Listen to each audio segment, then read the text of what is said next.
welcome to today's Lunch and Learn workshop, where we're going to talk to you about 3 ways to restructure a business, but we've also got the pleasure of having Kathleen, one of the partners at Hall Chadwick as well, to talk about something that's pretty hot off the press based on a conference that she attended last week. So we're going to go into a little bit of detail about that as well. So if you've got team members as well that are joining today, again, we encourage every single one of our firms to invite their team members. This is a fantastic opportunity to hear from some of the experts at Hall Chadwick about what's going on, certainly from an ATO perspective, and how you can work with your clients on this as well.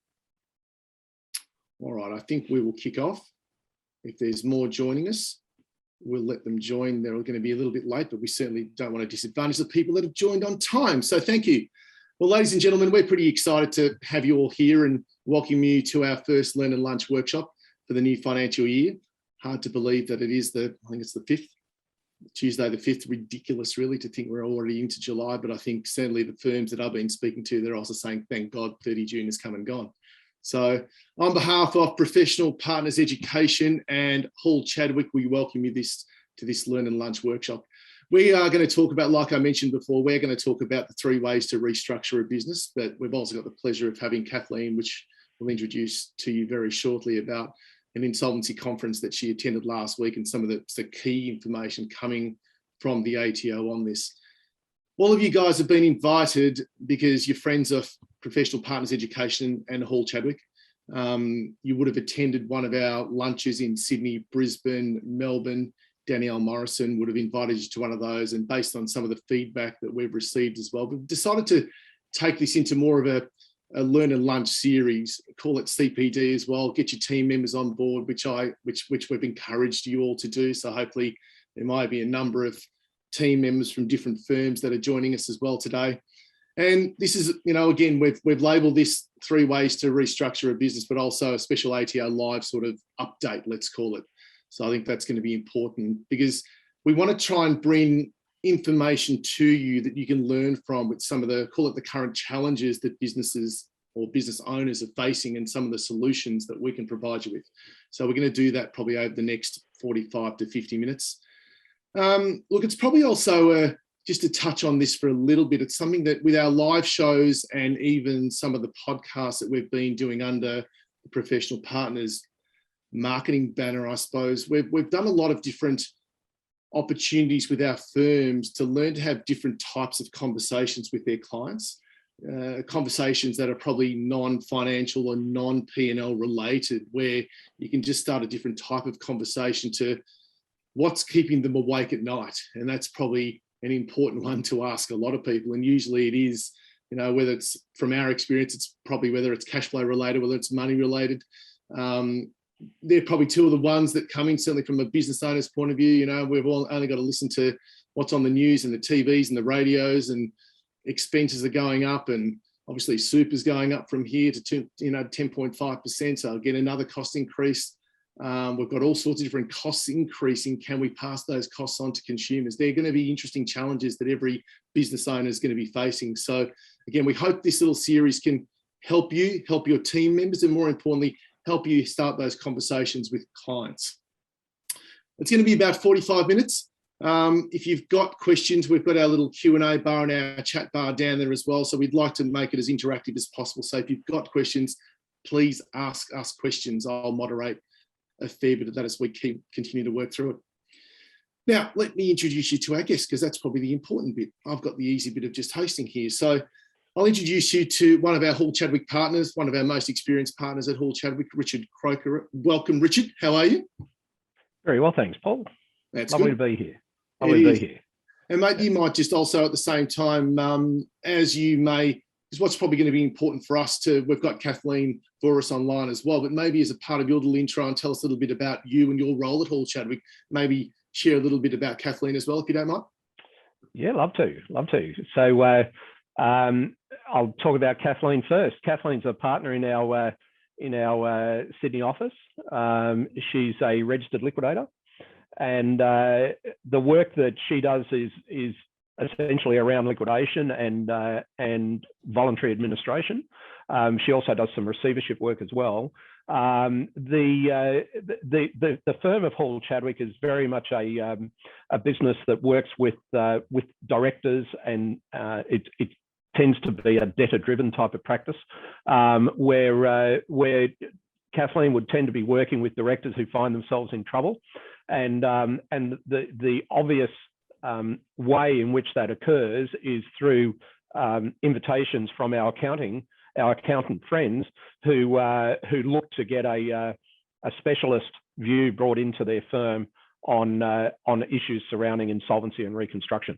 So Kathleen is absolutely at the coalface, working in liquidations and voluntary administrations, and she can talk about that a little bit more in her own right in a moment. I'm actually based in the Gold Coast. Even though I'm attached to the New South Wales practice of Paul Chadwick, I work out of the Queensland office in Brisbane. But just today, I'm working from my home. I think I mentioned to you earlier, Paul, we had a bit of a flood here, so we've had an insurance assessor here this morning and stuff like that. So I'm actually in around my garden. You can probably see it out the back there a bit. But so I'm not just having the day off. I'm actually working. But I suppose the last thing Kathleen wants to hear is rain or floods, because yeah, that's for sure. Sydney. Yeah. I heard that some of the guys right out in the Western area have like 45,000 people have been told to evacuate. That's amazing. Yeah, crazy. But my background, I've been around. I'm obviously a chartered accountant, and that's been my career. But I've been around insolvency for the best part of 30 years. Yep, that's why I've got grey hair or none. And in that time, I've been working particularly in business performance improvement. So looking at how a company finds its way into trouble, and then how directors can work in conjunction with their professional advisors on being able to fix the problem and get back to profitability. That's been my field. I've been doing it now for a long time, and it correlates very well with insolvency, because as you'll see when we talk about the types of restructure and turnaround, that insolvency can be an essential part of some of that stuff. Yeah, well said. Look, let's commence with, let's bring in Kathleen. We've got some, obviously, like we mentioned before, hot off the press, you can call it, I suppose, considering Thanks, Kathleen Paul was and Richard. It's good to be here today. Thank you. So considering, I suppose you're at an insolvency conference last week, tell us, what is the ATO saying at present? It was a couple of weeks ago, actually. It was in Canberra, and it was 3 years in the making to get back to face-to-face.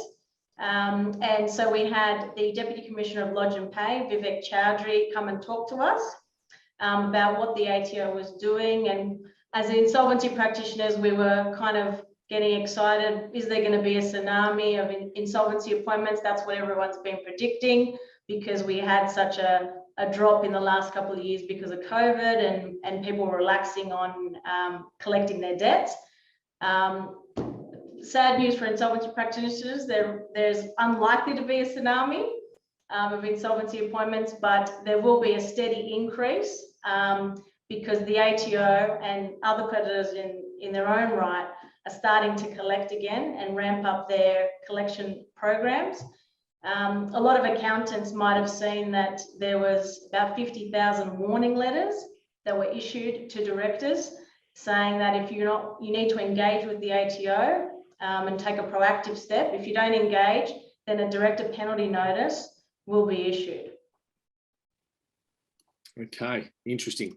So this probably just kicks off a few of the key things that we're going to talk about. And I suppose, Rich, I'll let you and Kathleen maybe bounce off each other depending on the importance of the question. But let's kick off with some of the, what is the ATO actually clamping down? I know or how is the ATO clamping down on payment arrangement defaults at the moment?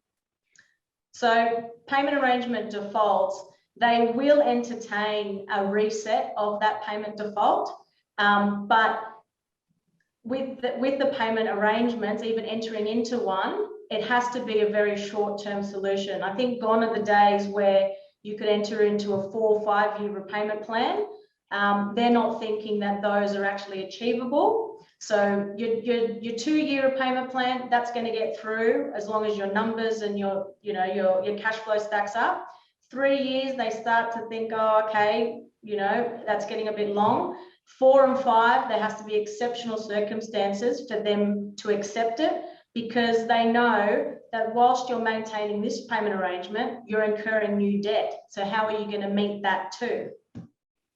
That's a very, very good point. Yeah, I'd just add to that, Paul, that a two-year payment arrangement obviously assumes that the company has got the ability to be able to pay that money back within that period of time. And it's all very good to say that, well, we're going to make enough profits to be able to pay that money back. But it's not only being able to make enough profit to pay the money back, but you've also got to be able to pay the tax on that money before you pay it, because you're effectively making that payment out of after-tax dollars unless you've got carry forward losses. So when we're sitting down and talking to our clients about how we can project forward on the ability of the business to be able to meet its payments, we've got to consider the tax effect of that in addition to its profitability. Interesting. So let's talk about those. You just mentioned a couple of critical things there in terms of making sure they can pay those back, apart from the arrangement they may have as well. What are some of the early signs that you can share with everybody online? What are some of the early signs of the business in distress? Well, the number one is non-payment of your tax liabilities. Okay. That's the first person, realistically, and it's true, that's the first person you can put to the side. The ATO is not going to ring you the next day and say, why didn't you pay me? It's going to, and we've seen it during COVID, they're going to take a long time before they come knocking at your door. The person that supplies you your goods is going to be right on your doorstep. So you're going to look after those people. You got to look after your wages. You got to keep your employees happy. So the ATO is always last on the list, and it makes sense because they're not going to be at your door. Losses, as Richard was saying, if you're not making any profit and you're continuing to lose money, you're just incurring more debt and putting your life backwards, basically. The other thing is no access to credit, so you can't introduce new capital. You're paying your creditors outside trading terms, so you're even staving off those people. So you're outside your 30 to 60 days normal terms, and your creditors are actually saying, well, we want COD terms now because you are stringing us out. And then probably the fifth one is demands from those creditors, legal notices. Yeah, I reckon, I don't know if you'd agree with me, Kathleen, but I think there's a hierarchy that we see when people find themselves from, the point that they're a good, mature business making profits to then declining and eventually getting to the point of collapse. And I agree with Kathleen that the very first one is the non-payment of taxes, and whether it's PAYG or GST, that is the primary thing that we first see. And I'm not talking about income tax. Income tax is a different kettle of fish altogether. But it's worth thinking about the impact of those, because recent changes to the Tax Act have meant that not only is a DPN capable of being issued in relation to PAYG, but it's also capable of being issued in relation to GST now. So where in the past we used to think that it was only PAYG that would pass over the personal liability onto a director if it hadn't been met. Well, that's no longer the case. GST is included in there as well. So that's still the first thing. I mean, if you go back pre-COVID, and we were looking at the amount of activity at the tax office in relation to winding up issue of DPNs, issue of statutory demands, issue of winding up applications, they were by far the biggest litigant in the country for winding up applications. That is gone. It's not to say it's not happening, and I don't know, but I'm hearing that there are statutory demands already in the wild, DPNs already in the wild, that in due course they are going to lead to winding up applications.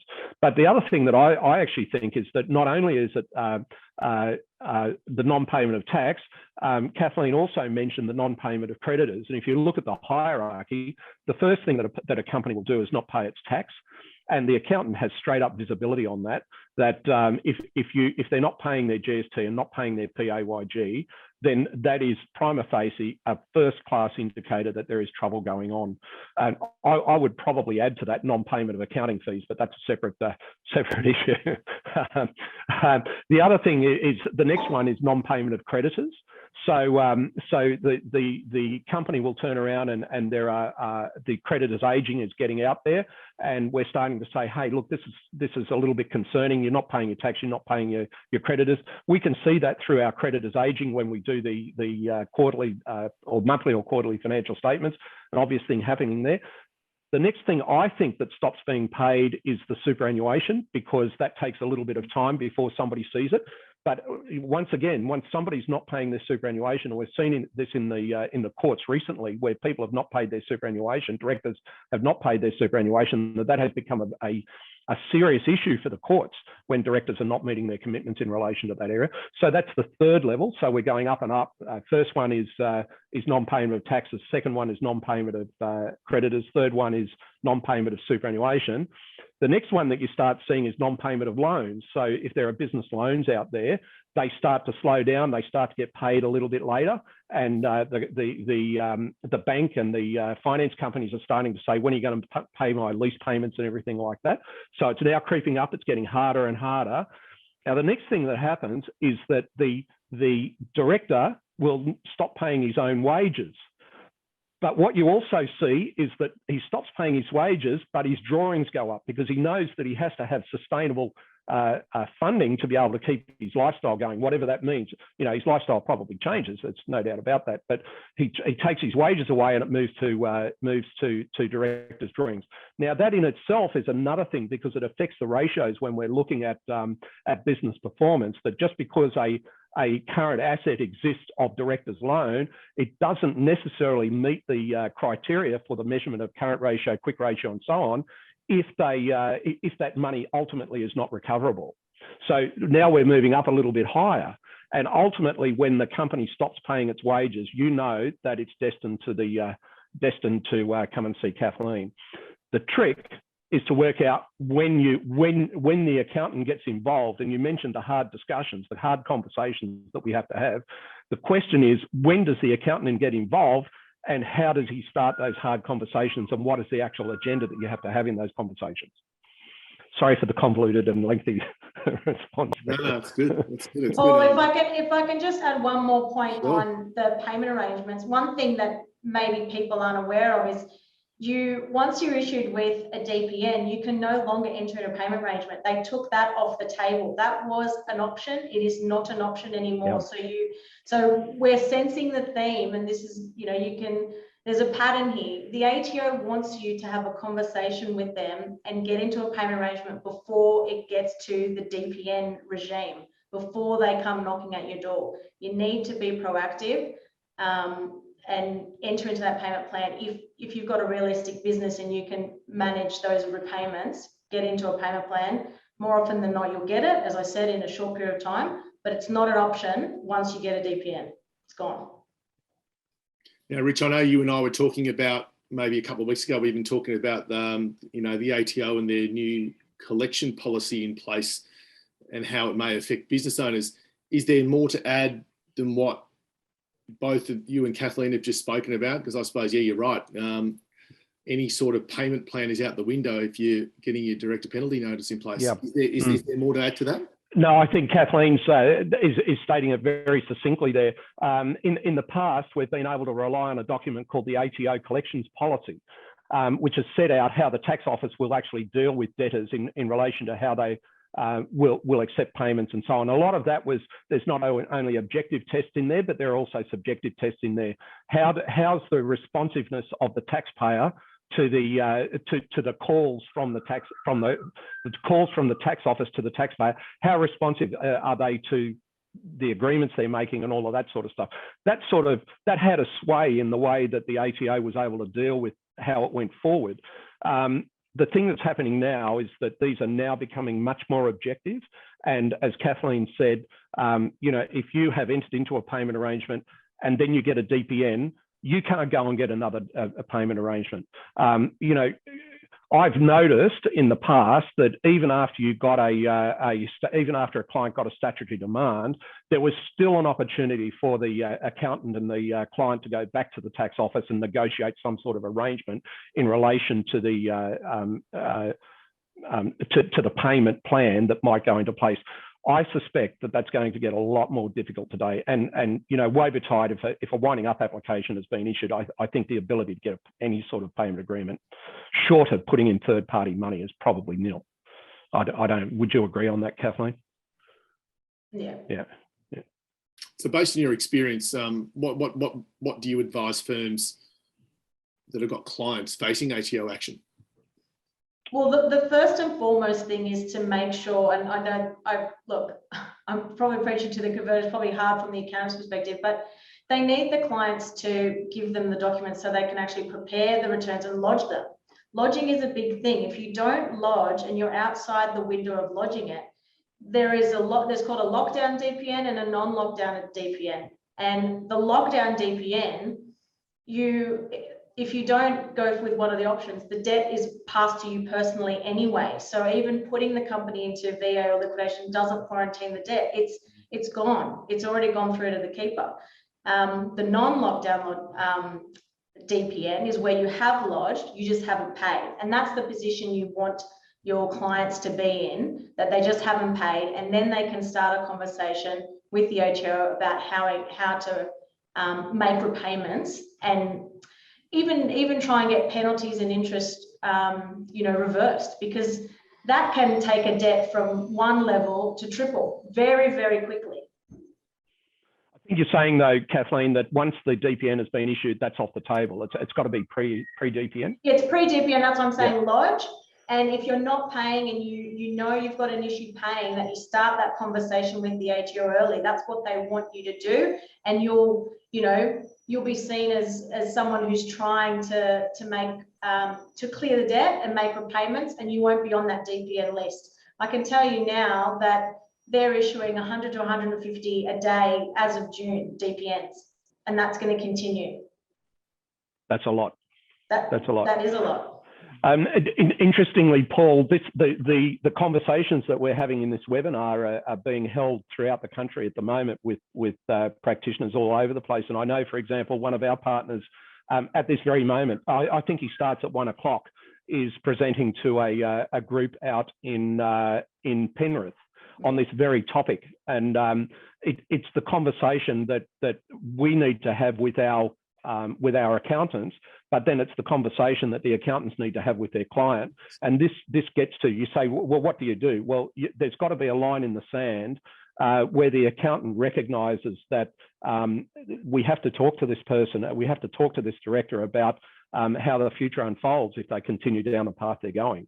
And obviously, if you can get to it early enough, the options that are available are a lot more than if you leave it to the last moment. The options available at the last moment are, as Kathleen said, particularly if it's the ATO involved, there are no options.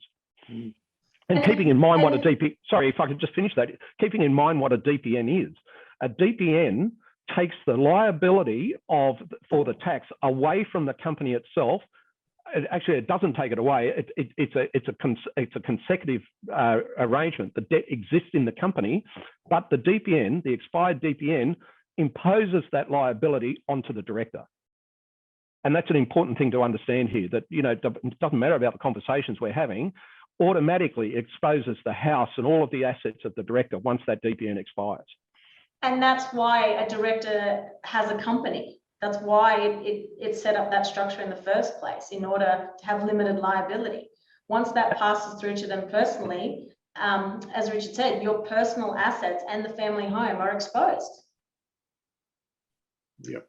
So the key factor there I heard was lodge. Okay. So, and then getting to lodge within time. Lodge within time and getting to a proactive position with your clients. And Richard, I suppose over the last couple of weeks when we spoke about pulling this together, which is great for all the firms that are our friends, I suppose, of Hall Chadwick, is we got into the conversation of ways to restructure a business, and you were talking about there's only 3 ways to do that. You were able to go into a little bit about detail about how you do that? So everybody in this webinar will remember their first week at university where A equals L plus C. I think that'd be fair comment. So assets are equal to liabilities plus capital, and that is the solution to the restructuring equation as well. So the three types of restructure are an asset restructure, a capital restructure, and a debt restructure. And I've deliberately mentioned those in that order. The first one, an asset restructure, is typically where an asset needs to be liquidated in order to meet the liabilities of the business. So say, for example, a company has been very successful over the years, but has built up debt that it needs to be able to manage in some way. It may have purchased its own building, and the building needs to be sold in order to liberate cash that can then be used to pay the debt. So that's an easy way of saying an asset restructure. A capital restructure is, in a small business context, usually means that either the family puts money in from its own resources, or it gets money from a partner who comes in and takes equity into the company, and that money is then injected into the company to meet the liabilities of the company that need to be paid in order to effect the restructure. And the debt restructure is where the debts of the company need to be compromised and somehow lowered so that the company has the ability to be able to continue. And there's two things around that. One is sustainability and viability, but we'll come back to that in a moment. But I'm talking around the sustainability issue at the moment. In a debt restructure, we often see that a director will work with the accountant to work out some sort of informal restructure. So it might be the accountant, the director, and the lawyer make an approach to the creditors, either singularly or together, and they explain the situation that the company is going through and explain that the debt can't be repaid in toto, and therefore they need to compromise the debt in some way. I've seen over the years that's worked quite successfully, but there are some things around that accountants and lawyers would understand, that the director needs to understand as well. For example, if you are able to do an informal debt restructure with all of your unsecured creditors and your secured creditors, then if the company ultimately failed, oh, no, sorry, I'll come back from that. So you could do that restructure with all of your creditors, your unsecured creditors and your secured creditors and your staff, everything. You could do that. And if one creditor turned around and said, I don't agree with that, then that creditor could use the courts through the winding up process to pull the whole thing undone. So where you're working strongly with an informal arrangement, and for some reason a creditor doesn't like that idea, then that person could take it to court, and ultimately would end up in the hands of Kathleen again, and you end up with a liquidator appointed. So the question then becomes, do you do the informal arrangement, which I suggest every company should look at if they get into that situation. They should look at an informal type of arrangement. But if they can't do that sort of informal arrangement, then they need to look down a formal arrangement. Okay, so under the formal arrangement, by the way, you've not only got your unsecured creditors and your staff, but you've got your secured creditors as well, and that could be the bank, and it could be the equipment companies, and in some cases where the company has had very careful asset protection planning right from commencement, the secured creditor could also include the owners of the company themselves, where funds are put in the way of loan, and they are secured by some sort of charge over the company, probably behind the bank, but nevertheless secured. So when you're looking down that arrangement of an informal agreement, you not only need the body of creditors as unsecured to agree, but you also need the secured to agree, and that's quite difficult to achieve, because banks will generally not do a compromise, particularly, and I'm particularly talking in the small business environment here. Banks will generally not come to a compromise unless there is some sort of formal position put into place. And I'm talking about the SME area. I mean, you would have seen it in large companies where even in the news at the moment, you've got large building companies who are going to their bankers and asking to compromise and restructure their debt in some way at the moment. And we've got to have a couple of famous failures just in recent times where the banks wouldn't come to that level of support. Well, the same thing happens, same thing goes on in a small business environment, but in my experience, it's actually quite hard to get a bank to compromise the debt without some sort of formal arrangement. Anyway, you get to the point where you've tried out the informal arrangement, and then you have to go down the path of a formal arrangement. And the formal arrangement in a debt restructuring context is simply a voluntary administration. And I don't think we need to go through the processes of voluntary administration here. But the formal form of debt restructuring is a voluntary administration leading to a deed of company arrangement. And Kathleen and my business partners in Sydney have done many of those, large and small, throughout over the years. And it's simply an agreement where all of the debts are compromised, possibly in different levels. And providing the terms of the compromise are met, then the company can continue. And ultimately, when it's satisfied, then the keys are handed back without any qualification, and the company goes on into the future. That can happen in a capital restructure as well. Some people might have heard of a term called a pre-pack liquidation, which is where the company will work with its lawyers, accountants, and probably with an insolvency practitioner to some part of it, although there are some ethical reasons why why us as practitioners would want to get involved in that very late in the piece. But an agreement that is developed by the accountant and the lawyer and the director to have another entity or somebody else, a third party who could be a related party, but a third party come along and acquire the assets of the company in trouble and move it over to another company, can be used, and it's called a pre-pack liquidation, as I said. Some people would also call it a phoenix, but I think it's important to recognise the difference between a phoenix per se and an illegal phoenix. As I'm sure we would all agree, a simple transfer of assets leaving liabilities behind is an illegal asset stripping exercise, and as the Corporations Act and other the criminal acts mean that can't be done legally.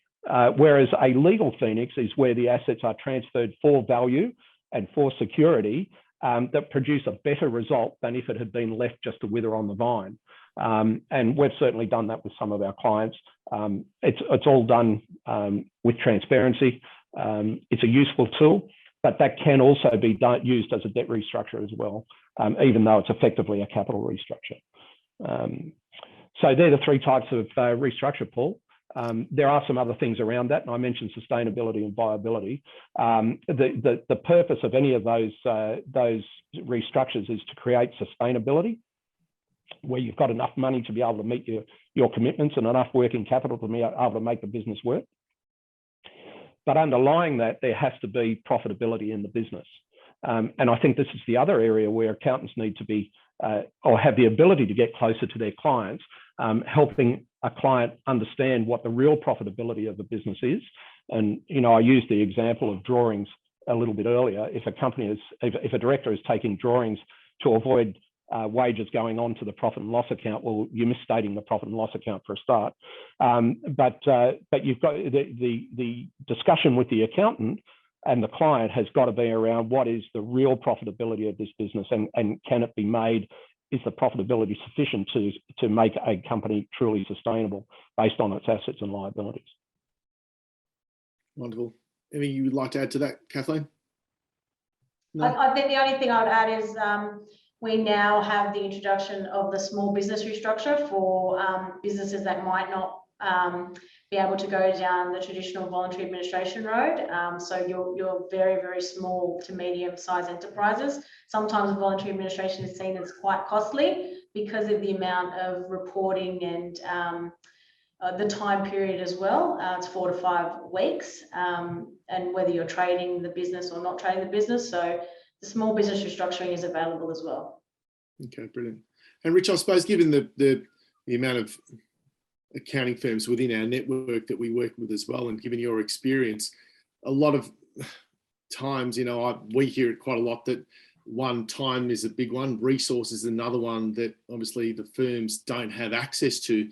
Is that where you and Hall Chadwick get involved to assist those firms with their clients?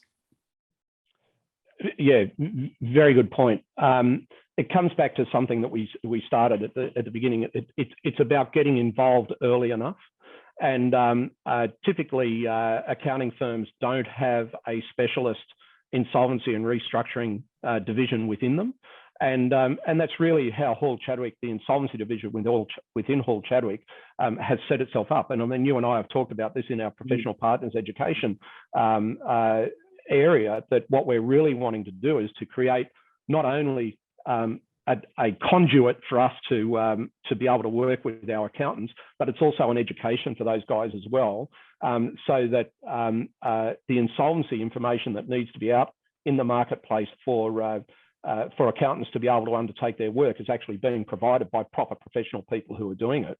I mean, our firm has been doing insolvency at a high level for decades. Our firm would be probably one of the largest insolvency firms in the country, simply by numbers of people that we've got involved. We're across the country. We've got not only the practitioners, I think we've got 15 liquidators in the firm. Would that be about right? Yep. Kathleen? We also have a professional standards division to ensure that we're ahead of the game in relation to our obligations under the Corporations Act, the Tax Act, our ethical obligations with ARITA, the Institute of Chartered Accountants, to CPAs, and so on. So that's the reason our division exists, and why professional partners education exists, to provide that conduit between the accounting firm and the professional insolvency advisor. But alongside that is the need for the accountant to be able to have the chat with their client when these issues come up. And I know it's a hard decision. I mean, I've been in general practice, I've been in business services for many, many years. I know it's a very, very hard decision to have, because a lot of these people are friends. You know, they're people that have started their business with their accountant, and it's grown, and the relationship has blossomed. And you know, I've seen it myself, where you know, you form very close relationships with your clients, but sometimes there needs to be that time when you have a difficult discussion, and you know, that's probably the best time to get a specialist involved, is just to say, well, look, maybe we just should have a bit of a chat with somebody who really works in this area, and talk it through. I mean, there's I think that's good professional practice, to be honest, where you need high-level professional advice. You're able to inject that into the client relationship the best way you can. And you asked earlier about the time frame for doing that. You know, the accountants have very good visibility on how their clients are faring, and that comes not only from the preparation of the BAS and preparation of quarterly financial statements and all of that sort of stuff, but there's a discussion that goes on, and also don't forget the tax information available from the tax portal. So accountants have very good visibility as to how their clients are performing, and there's also the general discussions that they have. And you know, how many times do we hear, oh, you know, things could be better, or the COVID's been so bad, and all of that sort of stuff. But if you get down underneath that, you see that there's potentially a more deeply rooted problem that's in there. And I actually talk to many of my accountants. I talk about the financial statements that are prepared every year, and we have the director's statement in there. And one of the things that they talk about is within the director's statement is that the company is solvent at the time that is being signed. But I know that it happens so many times where it's right to the death before the lodgement of the tax return, and the accountant's got the director to come in at the last moment and says, just sign here. But what a perfect opportunity to talk about what's really going on in the financial statements. You know, I think that it's just a matter of thinking about it and creating the opportunity to have that discussion. And many of the times that accountants do that, it won't need the specialist involved. It might just need a little bit of tweaking along the way. But you know, through this network that we're working with, that I'm a part of, you know, we stand as specialists to be able to jump in and stand alongside the accountant as they go forward. Yeah, brilliant advice. So, to everyone that's online, what do you suggest could be a starting point? I know we spoke about, obviously, you know, clients that could be in distress, and obviously tax being a big one. So where would you, to summarise this and bring this to a bit of a, we're reaching sort of 41 minutes, and we'll definitely take questions to anybody that's online as well. So throw them into the chat bar or into the Q&A if you've got a question for Kathleen or Richard. But where would you say, what's a starting point for firms to be talking to their clients? What do you think, Richard? Have we lost him? All right. Which Richard? I'm looking down the list. There's quite there's a few people there. More than one Richard. So to you, Mr. Croker, what's the advice to the firms online to a starting point? You know, we started the new financial year. It is fresh. You just gave some interesting thought process about how accountants obviously get the directors just to sign the insolvency form, bang, so you are solvent. But what's a starting point? Where would we start this off? Yeah, look, I mentioned that as a great place to start. But the reality is that if you're looking at the director's statement and the financial statements, they're probably last year's financial statements at this stage, unless the accountant and the client are really up to date on everything that they're doing.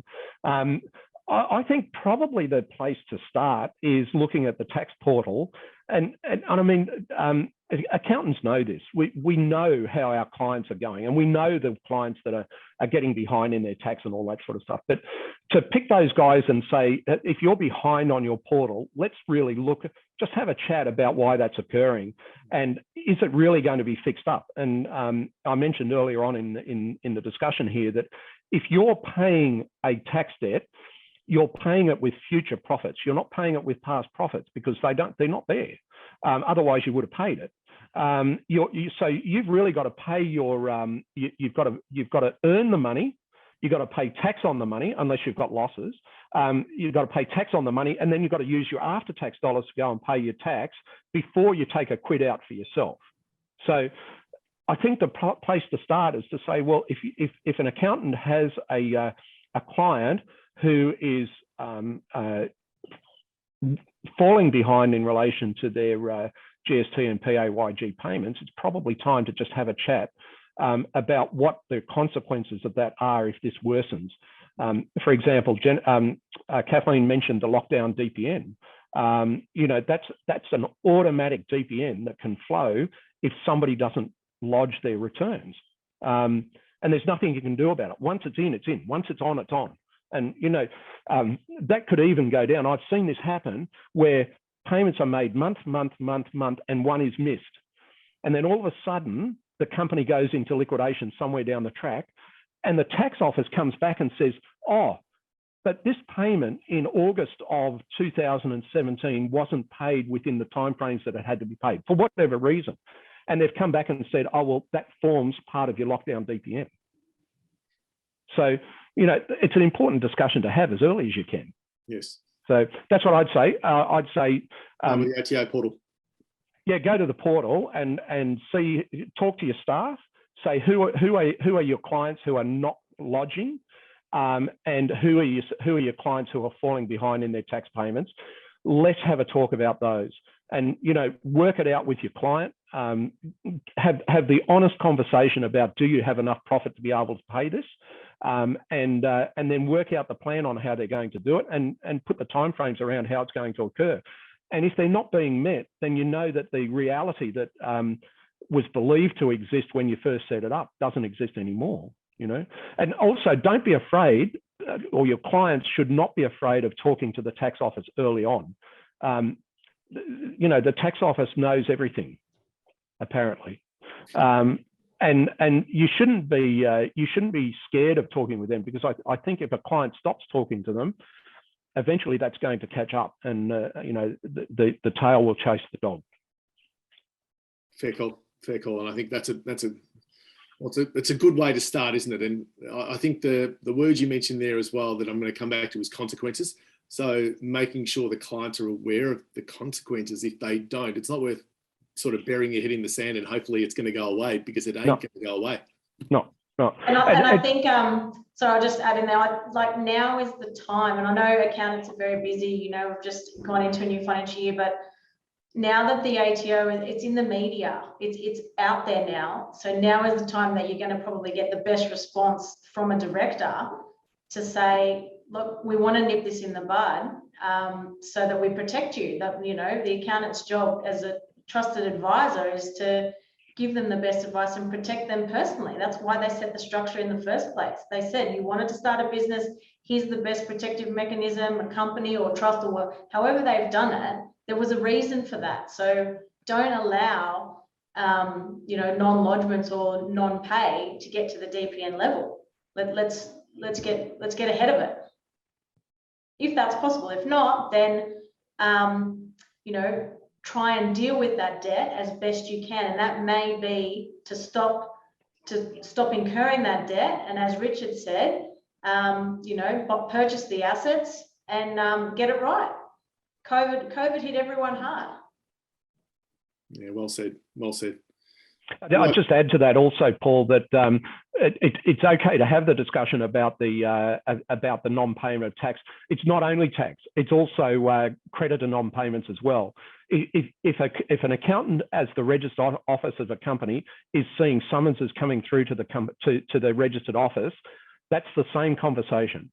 You got to have the same conversation. I mean, I'm sure sometimes somebody will sue somebody because it's simply an argument. It's not a solvency or debt collection issue. It's an argument.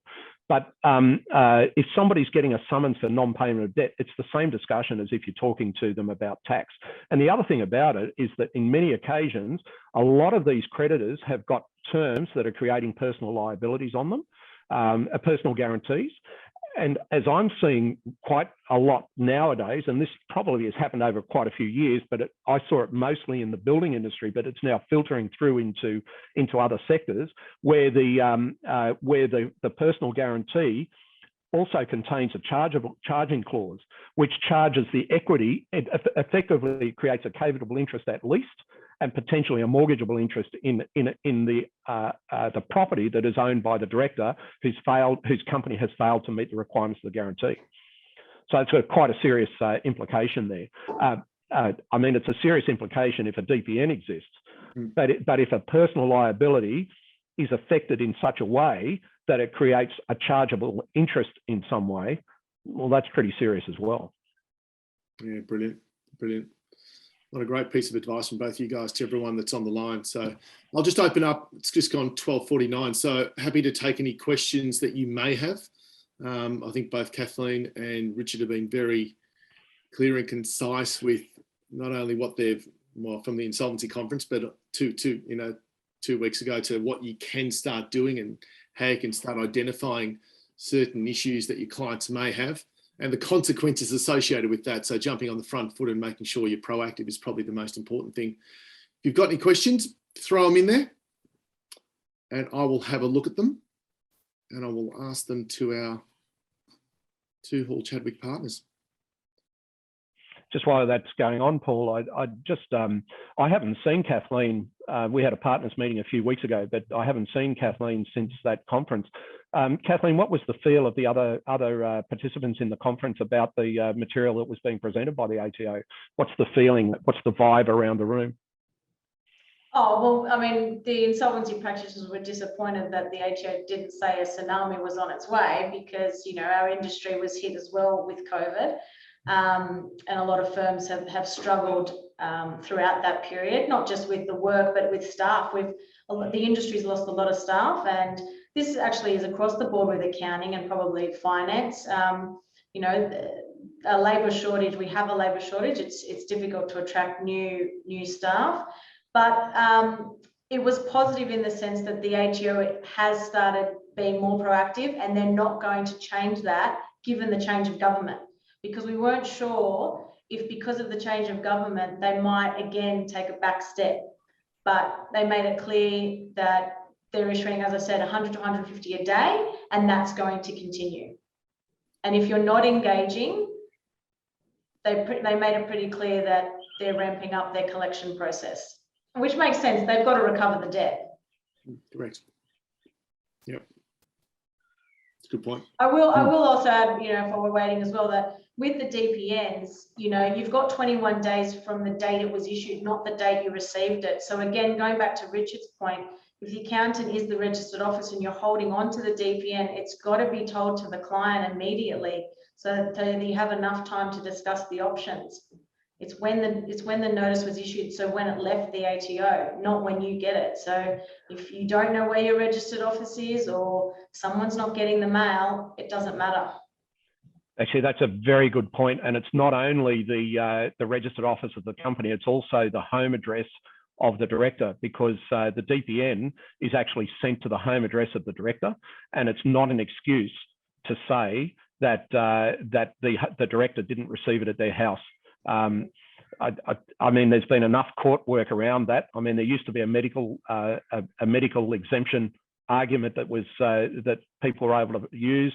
You know, there's been different things, but I would say that not only just check that the registered office is as it should be, but also check that the director's home address is as it should be as well. Yeah, you have to make sure that your ASIC details are up to date, 100%. Yeah, correct. I was about to say that. So we just had a question come through. What are the options if the ATO declines a payment arrangement? Well, I would personally get back on the phone to the ATO and find out why. You need to find out why it was declined. It may be that you didn't give enough information to make sure that you could meet those repayments. The ATO wants to know that you can meet them and you'll continue to do meet the current obligations that are coming in as well. So get on the phone and find out why. What can we do? What more information can we give you? How do we get into that payment arrangement? I mean, if you're not able to get into a payment arrangement, then that would suggest that you're not able to meet those repayments. And so another option needs to be explored, and it may be one of the restructures. That is the last card in the deck, but it is there. Well said. I concur with that, by the way. I've seen it many times where the accountant will put a proposal, and then it goes to the tax office, it gets knocked back, it gets modified, it gets knocked back, it gets modified, it knocked back. Eventually, the hint has to be received that they're not going to, the client is not going to get a proposal. And I must say, I'm saying that in the context of the pre-COVID situation. From what Kathleen's saying there, they are entertaining restatements of a payment program. But eventually, if the tax office is saying no, then you know, you've got to find a way to pay the debt, so through one of the restructures, or you've got to use it. Ultimately, if you need to, you have to use a debt restructure to be able to deal with it, and that's either an informal arrangement or it's a formal arrangement. And the Deputy Commissioner of Lodge and Pay said that there's 5,000 payment arrangements being asked for a day. And the statistic that came out was only 5% are being rejected. So if you're being rejected, there's a reason, because they want you to pay. They want their money. They want you to pay. So if you're one of the rejected ones, there is a serious issue, or maybe you haven't given them everything that they need. So I would definitely get on the phone and find out why. Brilliant. Well, I don't believe we've got any other questions, but no, we haven't. So probably just as we hit 12:54, and it's important we stick to time. So Kathleen, Richard, thank you. You know, obviously the comments, the thoughts, the advice has been priceless. I think certainly I've learned a lot, so I can only imagine the people online, while they might have known a bit, there's steps to think about, there's things to start doing straight away. So thank you to both of you for joining us today in our little hour of power. Thank you. And I just want to add, it's been a pleasure to talk with everyone today, and I hope everyone got something out of it. But Hall Chadwick has always been here to help clients and listen. So if you have a question, just ring and ask the question. So if you go away and you think about something else, just ring and ask the question. That's why we do what we do, is to help people. That's a great point. That's a great point to wrap up with. So if you've got questions, come back to us. I know most of you are probably dealing with Danny anyway, and we've actually created a little bit of a framework as well. So we may just reach out to you guys anyway over the next 24 to 48 hours and provide you with a bit of framework that you can start thinking about this process with, to identify clients. And if you've got questions, yes, send them through. Obviously, you can also filter those through Danny, or directly to Kathleen, or directly to Richard now. So they're both on LinkedIn, but obviously Danny, because you've been a part of this group that have come to our lunches and obviously been invited here I've got no doubt Danny will be in touch very, very soon. So to all of you that have joined us, thank you very much for joining us. We hopefully provided you with, again, some insights and some fantastic advice around what you can start doing this new financial year. Until we see you next time, enjoy the rest of your day. Thanks, Richard. Thanks, Kathleen. Pleasure, Paul. Take care, mate. Bye. Bye.